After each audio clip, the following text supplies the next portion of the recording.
نحمده ونصلي على رسوله الكريم اما بعد فاعوذ بالله من الشيطان الرجيم بسم الله الرحمن الرحيم رب اشرح لي صدري ويسر لي امري واحلل عقدة من لساني يفقهوا قولي۔ آج کا ٹاپک بھی بہت انٹرسٹنگ ہے، صبر، عجلت۔ عجلت جلد بازی کو کہتے ہیں جو صبر کا اپوزٹ ہوتا ہے، اور جلد بازی کا نتیجہ کیا ہوتا ہے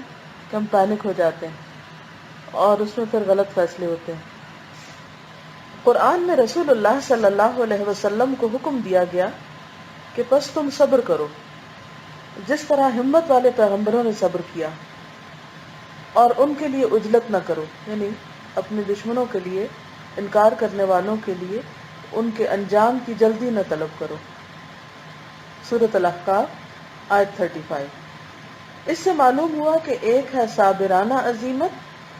اور دوسری چیز ہے بے صبری اور عجلت۔ صابرانہ یعنی صبر والی عزیمت، عزیمت کا لفظ عزم سے ہوتا ہے، یعنی ہمت سے کام لینا، عزم اور ارادے کو تھام کے رکھنا، اور دوسری چیز ہے بے صبری اور عجلت۔ عجلت کہتے ہیں جلد بازی کو۔ ان دونوں میں کیا فرق ہے؟ اس کو سمجھنے کے لیے قرآن کی ان آیتوں کا مطالعہ کیجیے جو نبوت کے ابتدائی دور میں اتاری گئیں۔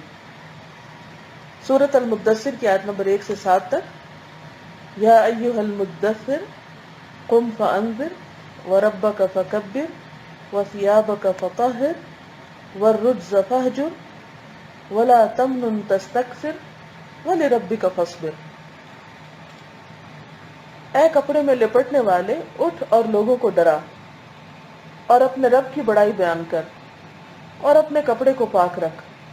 اور گندگی کو چھوڑ دے، اور ایسا نہ ہو کہ احسان کرو اور زیادہ بدلہ چاہو، اور اپنے رب کے لیے صبر کرو۔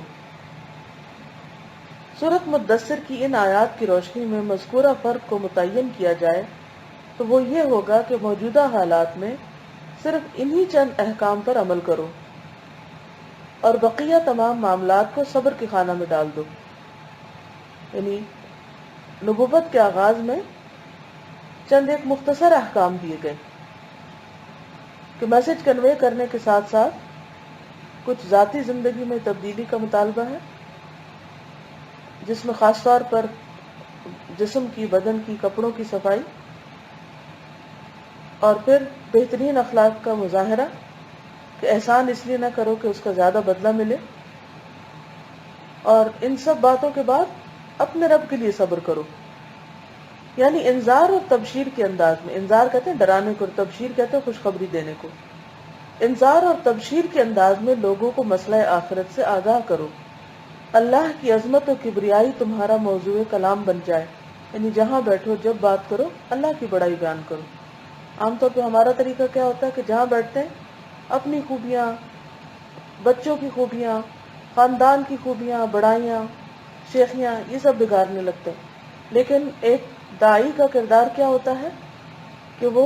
جب بات کرتا ہے تو اللہ کی عظمت اور بڑائی کی بات کرتا ہے۔ اچھے اخلاق اور اعلیٰ کردار میں اپنے آپ کو ڈھال لو، ہر قسم کی اعتقادی اور عملی برائیوں سے آخری حد تک دور ہو جاؤ، اور لوگوں کے ساتھ بہتر سلوک کرو، مگر ان سے بدلہ پانے کے لیے نہیں، بلکہ صرف اللہ کی رضا کے لیے، یعنی اللہ کو خوش کرنے کے لیے یہ سب کام کرو۔ یہ گویا 5 نکاتی پروگرام تھا جو اس وقت دیا گیا،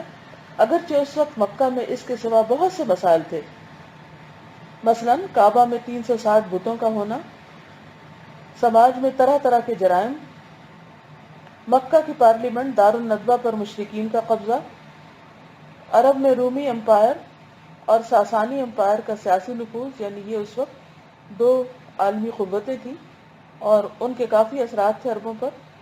مگر ان سب پر صبر کا حکم دیا گیا۔ دوسرے لفظوں میں یہ کہ اس وقت جن کاموں کے لیے نتیجہ خیز جد و جہد ممکن ہے ان پر محنت کرو، اور جن کاموں میں بر وقت نتیجہ خیز عمل ممکن نہیں ان سب کو مستقبل کے حالات پر چھوڑ دو۔ تو اس سے کیا بات پتہ چلتی ہے کہ انسان جب بھی دین کا کام کرے تو یہ دیکھے کہ اس وقت کس چیز کی ضرورت ہے، اور حقیقت یہ ہے کہ اگر کوئی انسان اپنی زندگی میں تعمیری کام کرنا چاہتا ہے تو اس کے لیے بے حد ضروری ہے کہ وہ غیر متعلقہ باتوں کو چھوڑ دے، لوگوں کی باتوں پر صبر کرے، لوگوں کے رویوں کو نظر انداز کرے، اعلیٰ اخلاق کا مظاہرہ کرے، احسان کر کے بدلہ نہ چاہے، اور اپنے مقصد کو سامنے رکھتے ہوئے، اپنے مقصد پر فوکس کرتے ہوئے صبر سے کام لے، کیونکہ منزل تک پہنچنے کے لیے بہت مشقت کرنا پڑتی، بہت سی چیزیں برداشت کرنا ہوتی،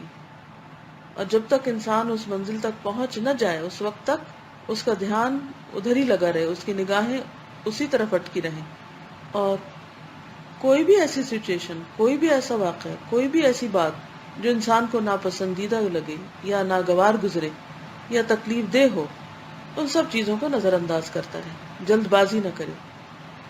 کیونکہ بہت سی خرابیاں جلد بازی سے شروع ہوتی ہیں، جلدی نتیجے نکال لینا، جلدی فیصلے کر لینا، جلدی کسی کے بارے میں بدگمان ہو جانا، یہ تمام چیزیں انسان کو اپنے کام سے ہٹا دیتی۔ اب دیکھیں، ہم سب بھی اللہ کے دین کی خدمت کا جذبہ لیے ہوئے ہیں، اور ہم سب چاہتے ہیں کہ ہم خوب اللہ کو راضی کریں اور اس کے دین کو پھیلائیں، لیکن یہ نہیں ہو سکتا کہ کوئی شخص یہ دعویٰ کرے اور اس کے لیے مشکلات نہ ہوں۔ تو عام طور پر ہوتا کیا ہے کہ پھر جب مشکلات آتی ہیں تو ہم ان سے گھبرا جاتے ہیں، دل چھوٹا کرنے لگتے ہیں، اور پھر سب سے پہلی چیز جو سوچتے ہیں وہ یہ کام چھوڑنا سوچتے ہیں کہ چھوڑو اس کو۔